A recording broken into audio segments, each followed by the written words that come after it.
శుభం పలకరా పెళ్లి కొడక అంటే పెళ్లి కూతురు డాష్ డాష్ ఏది అన్నాడట వెనకటికొకడు. ప్రస్తుతం అట్లుంది ఇది.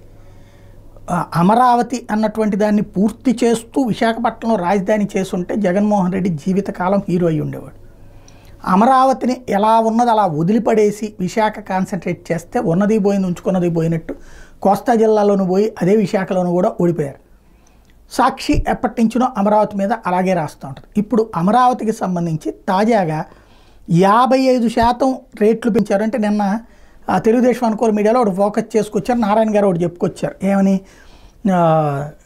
వీళ్ళు లేట్ చేయడం వల్ల 5 ఏళ్ల నుంచి ఆగిపోవడం వల్ల దాదాపు 700 కోట్ల రూపాయల భారం పడిపోయింది, ఇది వాళ్ళ మూలంగా అన్నటువంటి దానికి వీళ్ళు రివర్స్ స్టోరీ ఏంటంటే 2019-20 నాటి ధరల మీద పెద్దగా ఏం పెరగలేదు, అయితే గీత 10% 20% పెరిగి ఉంటుంది, కానీ 55% ఎక్కువకి వీళ్ళు ఇచ్చారు ఇప్పుడు కాంట్రాక్ట్లని, తద్వారా వాళ్ళు తినేయడానికి అన్నటువంటి కోణంలో ఒకటి రాసుకొచ్చింది. అమరావతిలో అడ్డగోలు దోపిడీకి మళ్ళీ స్కెచ్. 2014-19 నుంచి పెద్దగా పెరగని నిర్మాణ సామాగ్రి ధరలు, అయినా భవన నిర్మాణాలు 55% పెంపు, రోడ్లకు మరో 28% అధికం, ఉద్దేశపూర్వకంగా రివర్స్ టెండర్ల రద్దుతో దోపిడీకి బరితెగింపు, 20,292 కోట్ల పనులకు అనుమతులు, ఇందులో లెక్క చూపేవి ఎన్నో, ఇంతలా పెంపుదల దేశ చరిత్రలో ఎక్కడా లేదంటూ చూడలేదంటూ నిర్మాణ రంగ నిపుణులు. ఇందులో మెటీరియల్ కాస్ట్లో ఖచ్చితంగా 20% 30% పెరిగింది, కానీ 50% పెరగడానికి ప్రధానమైనటువంటి కారణం ఏంటంటే భవన నిర్మాణ కార్మికుల కూలీ రేట్లు అప్పట్లో 200-300 తీసుకునేవాళ్ళు. నాకు బాగా గుర్తు, 2014-15 టైంలో 200-300 తీసుకునేవాళ్ళు ఇంటి దగ్గర పనులు చేయించినప్పుడు.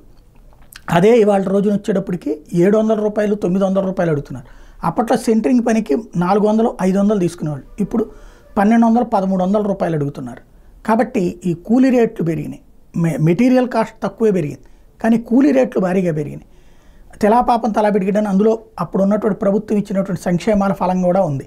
ఒకసారి పెంచుకున్నటువంటి మళ్ళీ తగ్గించుకున్నాడు కదా, కాబట్టి అది పెంచడంలో జెన్యూన్. కానీ అమరావతి మీద అనవసరంగా ఈ వార్తలు రాయడం అవసరమా అన్నది ఆలోచించుకోవాల్సింది సాక్షి కానీ వైసీపీ కానీ.